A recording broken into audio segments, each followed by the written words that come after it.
penggemar filem pasti memiliki genre sendiri yang diminati. Salah satu genre yang menjanjikan kepuasan kepada penonton adalah genre seram. Berikut adalah beberapa senarai filem terseram sepanjang zaman. Gonjam Haunted Asylum. Sebelum tayangan filem ini, ramai penggemar filem horror yang tertunggu-tunggu dengan keluarannya. Filem buatan Korea Selatan ini dikabarkan berinspirasi daripada sebuah urban legend yang berasal dari kota Gwangju tentang sebuah rumah sakit yang dikatakan mempunyai kisah seram dan telah lama tidak berpenghuni. Filem ini mengisahkan klise perjalanan sekumpulan penyiasat paranormal yang mahu menyiasat kisah-kisah seram yang tersebar di rumah sakit tersebut.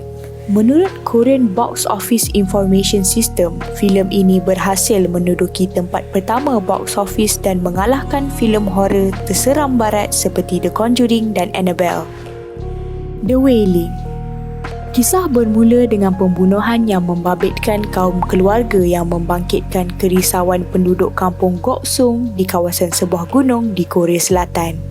Pelbagai persoalan dan andaian timbul daripada kejadian berkenaan sehingga ia turut sama mengaitkan seorang lelaki berbangsa Jepun. Dia dianggap suspek kerana sering kelihatan di tempat kejadian. Sikap anehnya yang selalu dilihat memakan bangkai haiwan di hutan menimbulkan kebimbangan penduduk. Malah mereka berasakan lelaki itu mengamalkan ilmu hitam atau pemujaan. Filem ini sememangnya menjanjikan satu pengalaman seram yang membuatkan penonton sukar untuk tidur malam. Filem ini berjaya mendapat rating sebanyak 99% daripada Rotten Tomatoes dan 7.5/10 dari IMDb. The Exorcist. Walaupun filem ini telah ditayangkan pada tahun 1973, ia masih mendapat perhatian dari para peminat filem horror.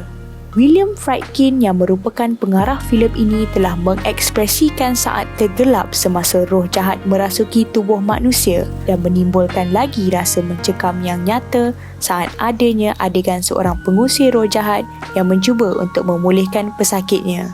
Filem ini juga telah mendapat 2 piala Oscar dari 10 nominasi dan masih bertahan dalam senarai filem horror terseram sepanjang masa. Tambet.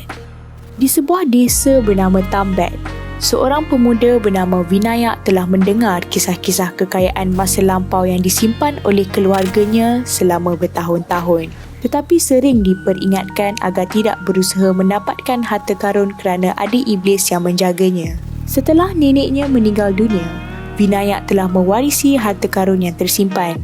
Namun ia tidak seperti apa yang Vinayak jangkakan.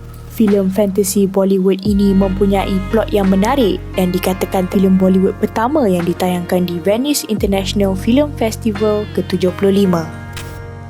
Pengabdi Setan. Filem ini merupakan filem arahan Joko Anwar yang terbaik. Ia juga dikatakan mendapat kerjasama daripada perusahaan perfilman popular di Korea Selatan iaitu CJ Entertainment. Filem Pengabdi Setan ini akan menyajikan penonton tentang perjalanan Rini yang dibintangi Tara Basro untuk merungkai misteri tentang kematian ibunya yang diketahui adalah seorang pengabdi setan. Filem ini telah berjaya mendapat lebih dari 4 juta tontonan sepanjang tayangannya di Pawagam. I Saw the Devil. Jika anda beranggapan bahawa dendam itu indah, fikirkanlah semula. Kerana filem horror hasil keluaran Korea Selatan berhubung rapat dengan fakta ini. Ketika tunangnya yang hamil dibunuh dengan sadis oleh pembunuh bersiri bernama Kyung Chul yang dilakonkan oleh Choi Min Sik, ejen rahsia Kim So Hyun yang dilakonkan oleh Lee Byung Hun telah memburu Kyung Chul untuk membalas dendam. I Saw the Devil adalah filem gore yang brutal, penuh darah, bahkan kejam. Filem ini adalah amat ngeri untuk ditonton. Para penonton diharap bersiap sedia untuk merasa mual. The Descent. Sarah yang dilakonkan oleh Shauna McDonald dan Beth yang dilakonkan oleh Alex Reid telah menuju ke North Carolina, Amerika Syarikat untuk menghadiri reunion bersama kawan lama.